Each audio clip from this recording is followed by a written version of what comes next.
Hello बच्चा लोग की हाल चाल। आई होप आप सब लोग बहुत अच्छे होंगे, बहुत ही फिट फाट होंगे। तो आज जो है बेसिकली हम लोगों ने लास्ट क्लास में स्टोइकियोमेट्रिक कोफिशिएंट जो था उसको पढ़ लिया था। आज जो हमारा लेक्चर है इस पे बेस्ड जो क्वेश्चन है विच इज वेरी इंपॉर्टेंट, ये न्यूमेरिकल काफी ज्यादा हद तक इंपॉर्टेंट है। तो चलिए आज इसको देखते हैं। फर्स्ट क्वेश्चन ऑलरेडी बोर्ड पे लिखा हुआ है जो कि है क्या, calculate the mass of SO3 produce by starting with the 2.56 gram of Ac2। यानी कि इसमें हमें रिएक्शन भी लिखनी पड़ेगी, तो इसको समझिए कि एक्चुअल में ये है क्या। ठीक है ना। स्टोइकियोमेट्रिक कोफिशिएंट आप मालूम है आपको क्या होता है कि जो भी केमिकल रिएक्शन होती है जब उसको बैलेंस करते हैं उसके आगे जो भी रिएजेंट्स या प्रोडक्ट होते हैं उसके आगे जो नंबर्स होते हैं वही तो हमारा स्टोइकियोमेट्रिक कोफिशिएंट होता है।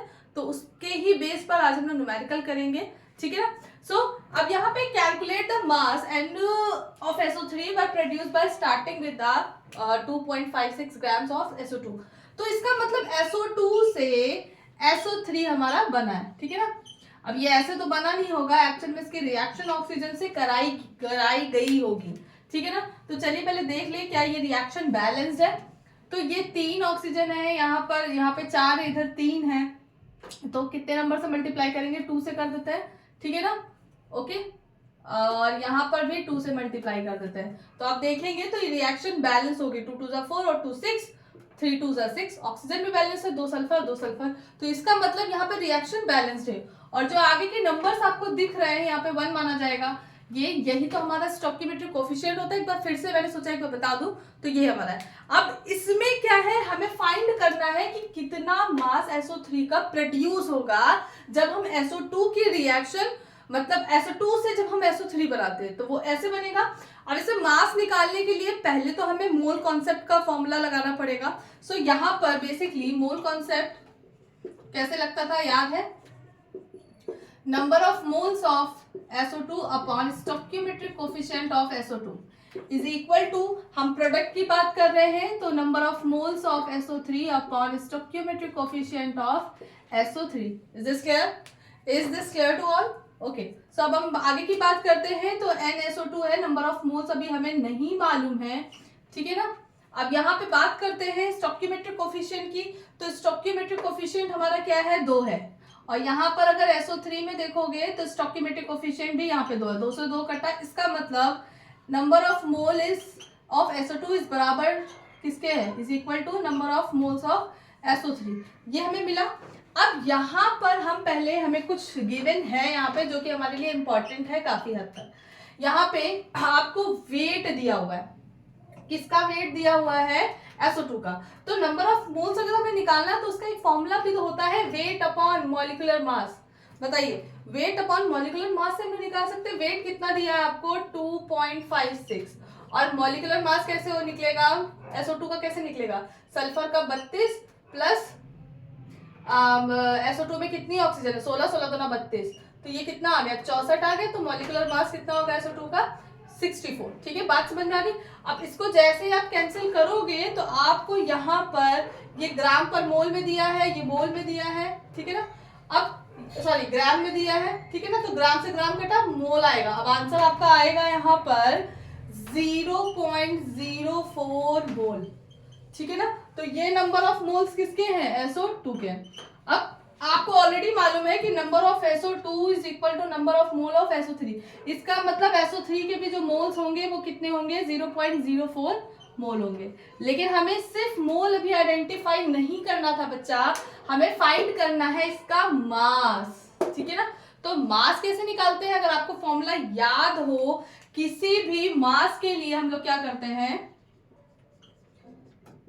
मास के लिए हम लोग क्या करते हैं, वेट निकालेंगे। ठीक है ना।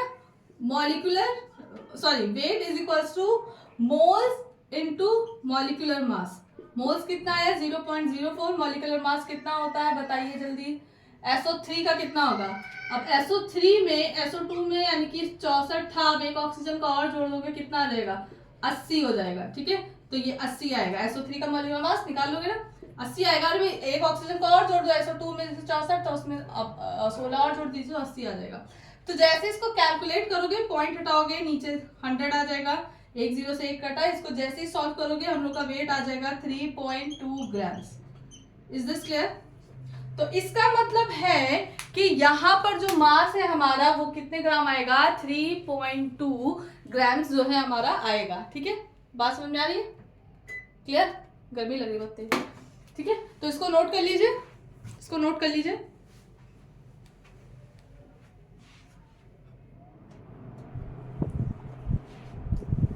नोट कर लिया? चलिए अब स्क्रीनशॉट ले लीजिएगा।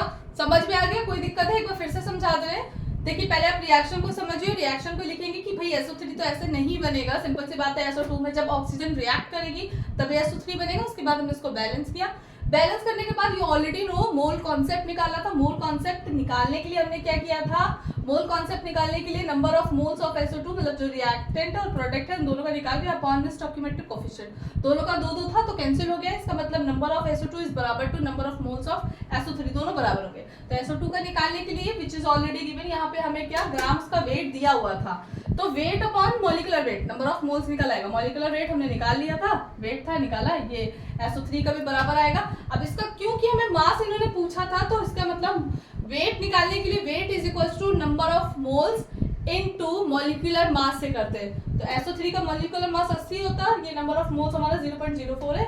जैसे इसको सॉल्व करेंगे हमारा 3.2 ग्राम्स आ जाएगा। अब बच्चे समझ में आ गया? That's very very really important. तो बहुत अच्छे से इसको पढ़िएगा और समझिएगा। नहीं समझ में आया तो देख लीजिएगा बैक करके, वैसे अब आ गया होगा। ठीक है, चलिए नेक्स्ट क्वेश्चन पे आते हैं। तो बच्चे मेरे जिसको भी ये समझ में आ गया बस इसको ये स्टोइकियोमेट्रिक कोफिशिएंट, स्टोइकियोमेट्री सब कुछ आ जाएगा। ठीक है ना?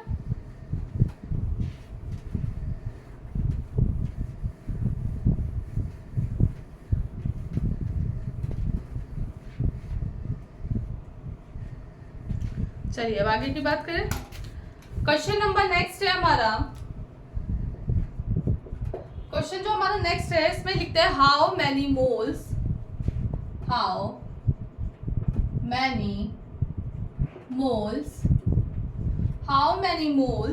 Of methane CH4 are, methane CH4 ही तो होता है, आर रिक्वायर्ड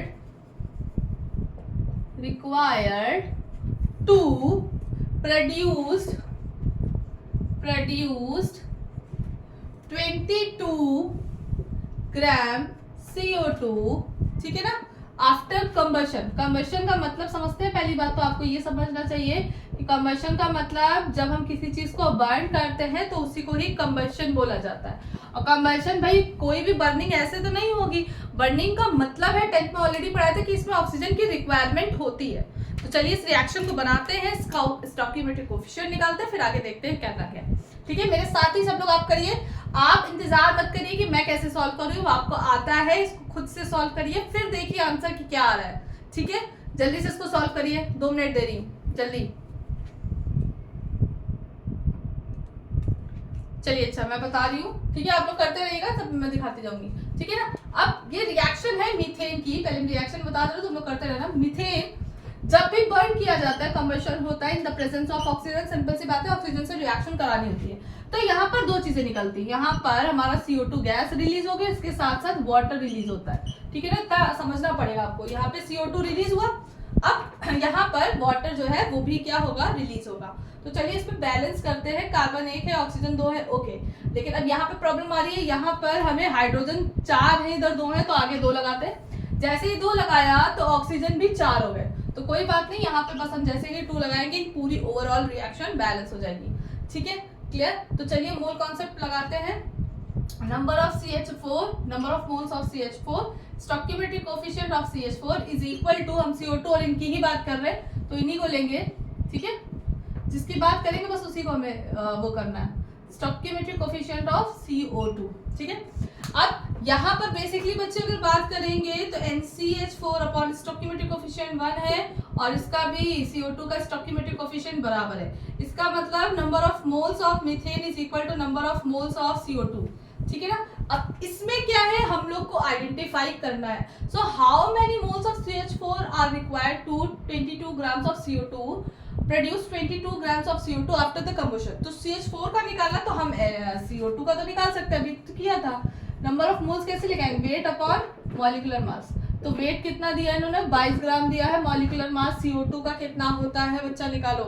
CO2 का अगर मालूम होगा तो बताया था तुम लोग को, लिखवाया था, 44 होता है। कैसे, कार्बन का 12 और उसके बाद 16 16 दूना 32, तो कितना हो जाएगा, ये 4 और 4 44 हुआ, 44 ग्राम पर मोल। ठीक है, ग्राम से ग्राम कैंसिल हो गया।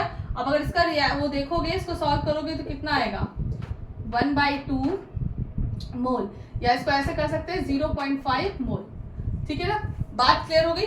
अब इसी तरह से इसका मतलब है नंबर ऑफ मोल्स ऑफ, यहाँ पर कितने होंगे, मोल्स ही पूछा, इसमें मास पूछा ही, तो हमारा क्वेश्चन ये यहीं पे खत्म हो गया। ठीक है ना, अगर मास पूछा हो तो फिर हम उसको आगे फर्दर प्रोसीड करते हैं। ठीक है ना, बात क्लियर हो गई, समझ में आ गया, कौनो दिक्कत नहीं ना, चलो आगे बढ़ते हैं।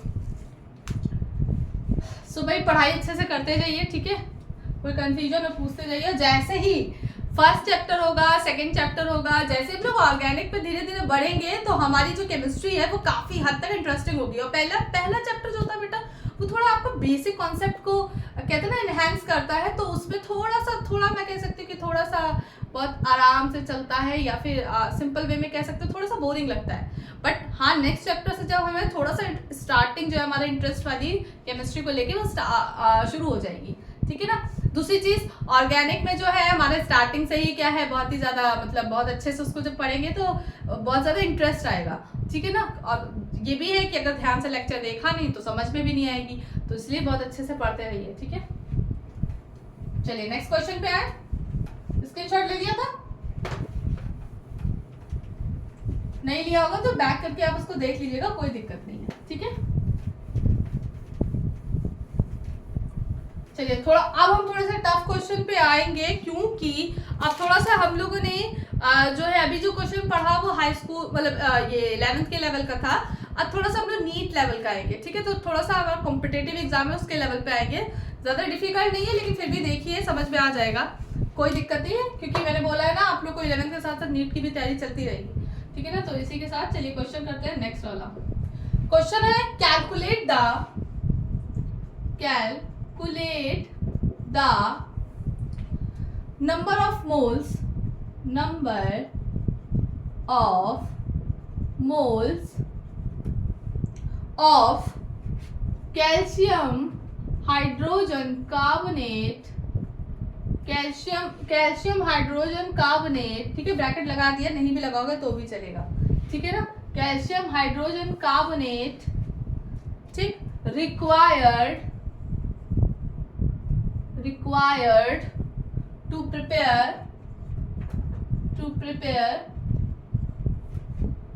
prepare 1.50 moles of CO2 according to the equation। ठीक है ना, चलिए अब इसमें रिएक्शन देखते हैं। पहले तो है क्या इक्वेशन हमारी, कैल्शियम हाइड्रोजन कार्बोनेट है। ठीक है, अब इसमें क्या है, इसकी रिएक्शन जो है इन्होंने गिवन किया कि हाइड्रोक्लोरिक एसिड से करवाया है। ठीक है, अब जैसे हाइड्रोक्लोरिक एसिड से करवाया है तो यहाँ पर हाइड्रोक्लोरिक एसिड नहीं, एक्चुअल में यहाँ पर रिएक्शन पता नहीं कि कुछ अलग दी हुई है। चलिए इनके अकॉर्डिंग जो दी है वही करेंगे। NaHCO3 बन रहा है, सोडियम कार्बोनेट बन रहा है, इसका मतलब NaCl होना चाहिए था, और यहाँ पे क्या है 2CO2 बन रहा है और 2H2 बन रहा है। चलिए इन्होंने मतलब ये पूछा, हमें मेन काम क्या है, हमें इससे मतलब है, बाकी रिएक्शन जैसी भी हो, इससे और इससे मतलब है। ठीक है, तो चलिए देखते हैं कि calculate the number of moles, इसके मोल्स हमें काउंट करने रिक्वायर्ड टू प्रिपेयर। इन्होंने वेट दे दिया, इसके मोल्स दे दिए 1.50 CO2, तो कैसे इसका मोल निकालना, तो बिल्कुल आसान है, इसको करते हैं।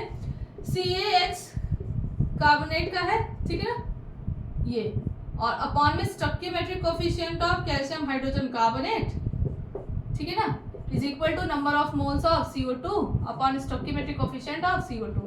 चलिए अब इसमें क्या है, number of moles of calcium hydrogen carbonate जो है अपॉन स्टोइकियोमेट्रिक कोएफिशिएंट 1 है। इसमें क्या है, नंबर ऑफ मोल्स कितना दिया है 1.5, जीरो तो नहीं लगाएंगे, और अपॉन में स्टोइकियोमेट्रिक कोएफिशिएंट कितना है 2 है। अब इसको जैसे ही सॉल्व करोगे आपका आंसर आएगा 0.75 मोल, तो बस ये आपका आ गया आंसर। कोई दिक्कत है, क्लियर? समझ में आ गया? तो ये बहुत ही आसान था क्वेश्चन। अब इसके आगे जब बढ़ेंगे तब थोड़ा सा डिफिकल्टी लेवल नेक्स्ट क्वेश्चन में इंक्रीज हो जाएगा, ठीक है ना। तो वही हमारा लास्ट क्वेश्चन है और उसको अगर आपने कर लिया तो मतलब फिर आपको आ गया, ठीक है ना।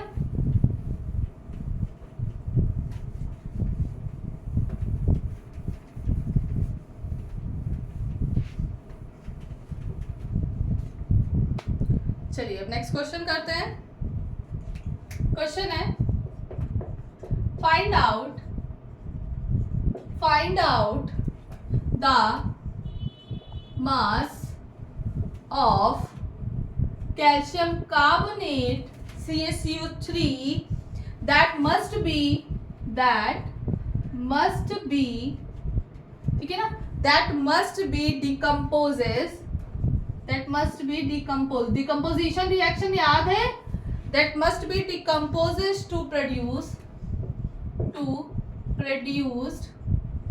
क्या प्रोड्यूस करता है, produce sufficient quantity of CO2, ठीक है ना, CO2 to convert क्या कन्वर्ट करेगा, 10.6 ग्राम सोडियम कार्बोनेट। भैया अब इसमें देखोगे समझोगे तब समझ में आ जाएगा। कंप्लीटली इनटू अब ये सोडियम हाइड्रोजन कार्बोनेट बना देगा, ठीक है ना। सोडियम बाइकार्बोनेट किस में बन गया, सोडियम हाइड्रोजन कार्बोनेट में, ठीक है ना, NaCO3। एज्यूम, अब यहाँ पे एज्यूम करना होगा, ऐसा क्वेश्चन में गिवन किया है, assume that H2O is present, ठीक है ना, ऐसा उन्होंने गिवन कर दिया, हमारे लिए आसान है। फॉर द कन्वर्जन प्रोसेस देखो बच्चा हिंदी मीडियम बिल्कुल परेशान ना हो, इसको तो आप समझ सकते हो ना, कोई दिक्कत तो है नहीं।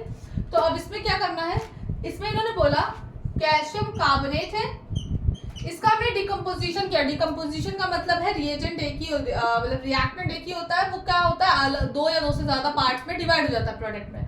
तो यहाँ पर आपको मालूम होना चाहिए जब इसको हीट करते हैं तो इसका कम्बशन होता है, ठीक है, डिकम्पोजिशन होता है। तो यहाँ पर क्या बनेगा, कैल्शियम ऑक्साइड बनता है और इसके साथ ही साथ क्या बनता है, CO2 गैस हमारी रिलीज होती है।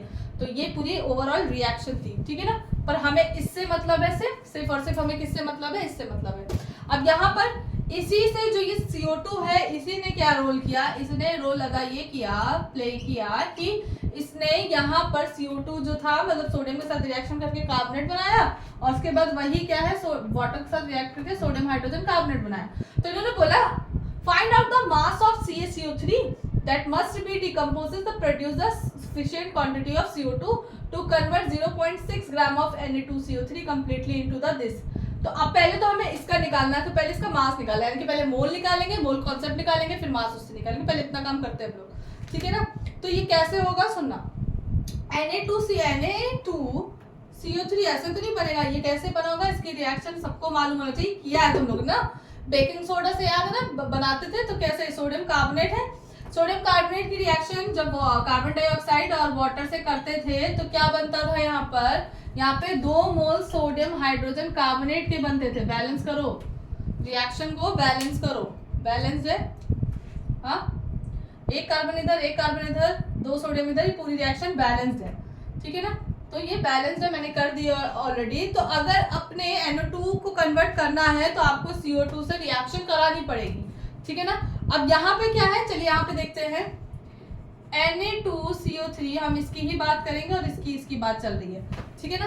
तो यहाँ पर क्या है, NCO2 अपॉन स्टोइकियोमेट्रिक कोफिशिएंट दोनों के 1 है, आपको दिख रहा है ना, आगे 1 और 1 है। तो ये दोनों क्या होंगे, यहाँ पे बराबर होंगे, ठीक है, बार-बार इसको लिखने का कोई मतलब नहीं है।